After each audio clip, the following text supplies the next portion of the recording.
First reading, Micah chapter 7 verse 14 to 15, 18 to 20.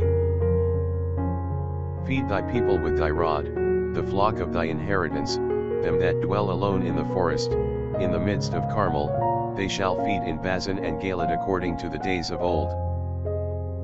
According to the days of thy coming out of the land of Egypt I will shew him wonders. Who is a God like to thee, who takest away iniquity, and passest by the sin of the remnant of thy inheritance? He will send his fury in no more, because he delighteth in mercy. He will turn again, and have mercy on us, he will put away our iniquities, and he will cast all our sins into the bottom of the sea. Thou wilt perform the truth of Jacob, the mercy to Abraham, which thou hast sworn to our fathers from the days of old.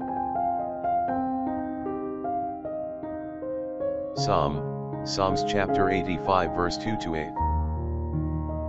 Lord, thou hast blessed thy land, thou hast turned away the captivity of Jacob.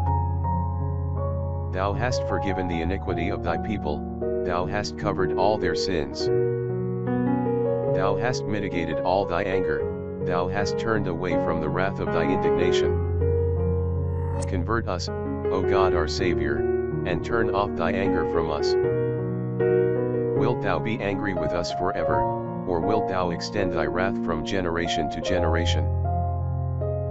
Thou wilt turn, O God, and bring us to life, and thy people shall rejoice in thee. Shew us, O Lord, thy mercy, and grant us thy salvation.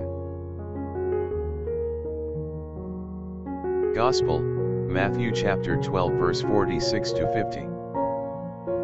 As he was yet speaking to the multitudes, behold, his mother and his brethren stood without, seeking to speak to him. And one said unto him, Behold, thy mother and thy brethren stand without, seeking thee. But he answering him that told him, said, Who is my mother, and who are my brethren? And stretching forth his hand towards his disciples, he said, Behold my mother and my brethren. For whosoever shall do the will of my Father, that is in heaven, he is my brother, and sister, and mother.